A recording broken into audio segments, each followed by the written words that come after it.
प्रभु तुम्हार चरणे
আমি তোমার সঙ্গ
কেন জানো প্রভু? তোমার চরণ ছাড়া যেন আমি পবিত্র। আর আমরা কি বললাম বাবা? ভগবানের কাছে আমরা ভগবানকে সারা জগৎটা ভালোবেসে গেলাম নিজেদের স্বার্থের জন্য। না বাবা, ভগবানের কাছে আমরা ভালোবাসি, ভগবানকে ভালোবাসি আমাদের জাগতিক স্বার্থের জন্য। আমার সন্তান যদি চাকরি না পায়, মা কালীর কাছে আমরা প্রার্থনা করি, মা কালী মা গো ভালো যদি আমার সন্তানটিকে ভালো একটা সরকারি চাকরি পায় না, তবে প্রথম মাসের বেতনের টাকাটা তোমার নামেই দিই। বলে না বাবা? হরি মা। ভগবান স্বামীর কঠিন রোগ হয়েছে, রোগ থেকে মুক্তি করে দাও, তোমার নামে নিশ্চিত হওয়ার যোগ্য দেব। এটাই তো বলি মা। হ্যাঁ, আরো কি বলি? যারা ব্যবসা বাণিজ্য করে মাসির ঘেরি করে তারাও কিন্তু সাধনা করে মা কালী মা গো ব্যবসায় যদি ভালো লাভ হয় 5 বস্তা বাতাসা তোমার নামে সারা।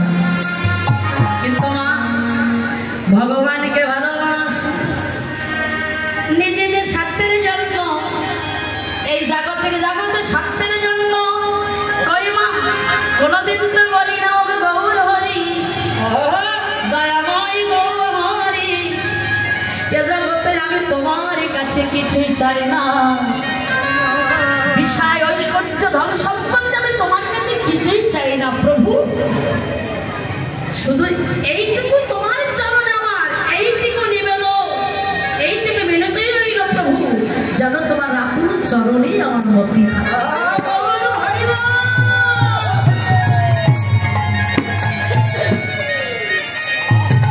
কর্ম অনুযায়ী তো ফল মা।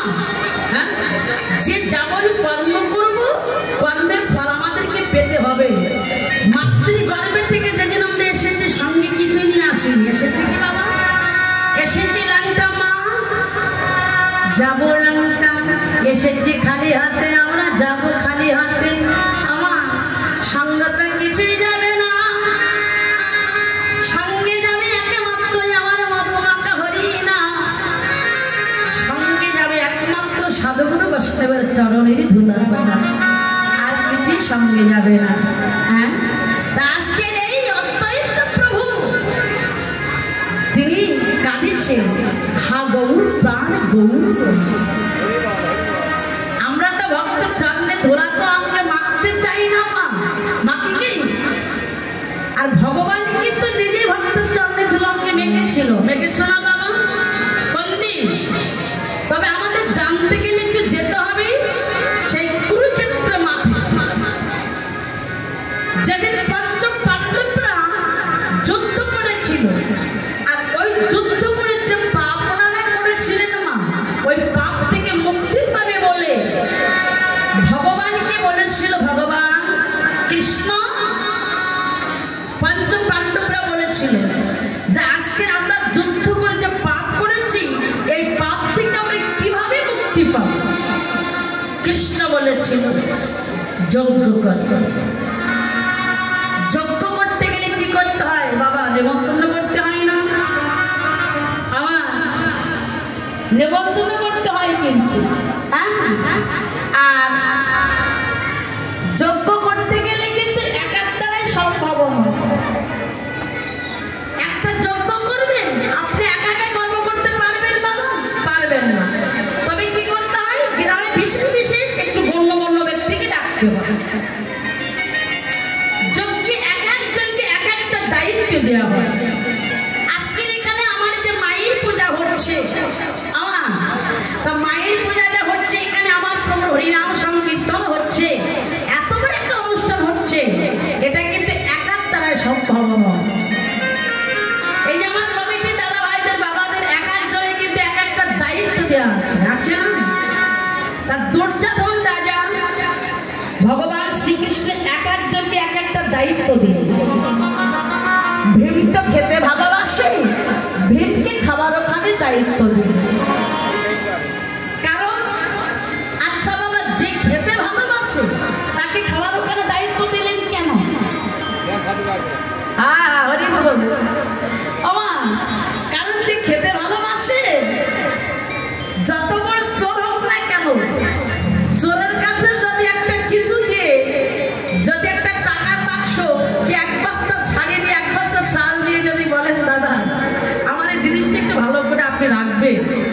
সে যত বড় চোর হোক না কেন বাবা, সে কিন্তু চুরি করতে পারে না। পারবে কি মা? পারে না। এক একজনকে এক একটা দায়িত্ব দিয়ে, মানে যুধিষ্ঠির মহারাজ বলে উঠলেন, কৃষ্ণ বলে তুমি কোনো দায়িত্ব নেবে না? কৃষ্ণ বলেছিলেন আমি দায়িত্ব নেব, আমি দুটো দায়িত্ব নেব। কোন দায়িত্ব জানো? এই যজ্ঞে যত সাধুগুরু বৈষ্ণব আসবে আমি এক এক করে ওই ভক্তদের চরণ ধৌত করব। নিতাই গৌর হরি বল, হরি বল। দেখুন মা, যার ইঙ্গিত ছাড়া একটি গাছের পাতা পর্যন্ত নড়ে না, ধূলিকণা পর্যন্ত নড়ে না, সৃষ্টিলয় প্রলয় হয়ে যায়, সেই ভগবান বলছে যে এই যজ্ঞে যত সাধুগুরু বৈষ্ণব আসিবে আমি তাদের চরণ ধৌত করে নেব। আরে কি করবো জানো? এই যজ্ঞে যত আমার সাধুগুরু বৈষ্ণব যে পাতায় প্রসাদে পাবে, ওই একটা পাতাগুলো আমি ফেলে দেব, পরিষ্কার করে ফেলে দেব। বলে এত কিছু কাজ করবে কেন? আমরা বলি মা, এই যে আমরা এখানে এসেছি, তো আমরা সাধুগুরু বৈষ্ণবের যে পাতায় প্রসাদে পাই, অনেকের কিন্তু ঘৃণা বোধ হয় না? কিন্তু এই একটু পাতাগুলো পরিষ্কার করে ফেলে দিলে এতে যে কত পুণ্যফল লাভ হয় মা, এটাই ভগবান এই শিক্ষাটা দিয়ে দেন। ভগবান বলছে পাপ থেকে মুক্তি পাবে বলে। আচ্ছা, ভগবান পাপ করে মা? ভগবান পাপ করেছিল, আমরা যদি পাপ করি আমরা কিন্তু ভগবানকে ডাকি, ভগবান যে পাপটা করেছি তা তুমি কৃপা করে এই পাপ থেকে আমাকে মুক্তি করে দেবে।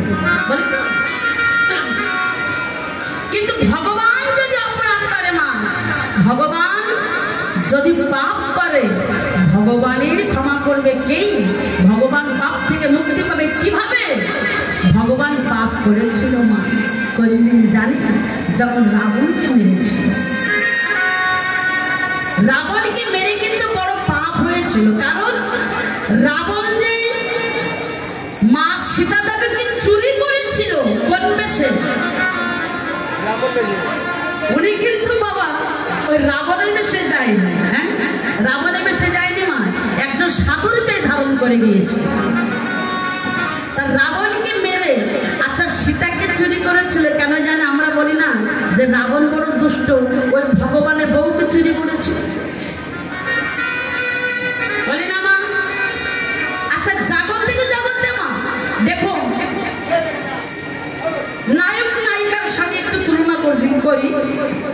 একটা বই যখন হয়, সিরিয়াল যখন হয়, নায়িকা থাকে, নায়ক থাকে, তার সঙ্গে ভিলেন থাকে, থাকে না? আচ্ছা ভিলেন নায়িকাকে যদি চুরি করে, তার নায়ক যত দূরে থাকুক না কেন, নায়ক কিন্তু চলে আছে সেই নায়িকার নিকট, আসে। তা এবার আমার নায়ক হচ্ছে কি জানি? আমার রঘুপতি প্রভু রামচন্দ্র। ভিলেন হচ্ছে আমার কে? রাবণ। নায়িকা হচ্ছে আমার মা সীতা দেবী। তা আমাদের রাবণ মনে মনে চিন্তা করে, আচ্ছা দেখুন মা, যদি নদীর ঘাটে সীতাকে চুরি করেছিল কেন জানেন? অনেকে খারাপ করে ভাববেন না। নদীর ঘাটে যদি একটা নৌকা বাঁধা থাকে, ওই নৌকার গায়ে যদি কোনো পাথরের টুকরা দিয়ে যদি আঘাত করা যায়, মাঝে যদি শুনতে পায় যে তার নৌকার গায়ে কে আঘাত করছে, আমার মাঝি আর দূরে থাকতে পারবে না, মাঝে ছুটে আসবে আমার ওই নৌকার কাছে। তাই জগতে সেই ভগবান পাদের তরুণী হলো মা সীতা দেবী। তাই তো রাবণ মনে মনে চিন্তা করলেন, রাবণের কিন্তু 10,000 স্ত্রী ছিল, 10,000। শুধু উনি চুরি করে না, আচ্ছা মা সীতা দেবীকে চুরি করে রেখেছিল কোথায়?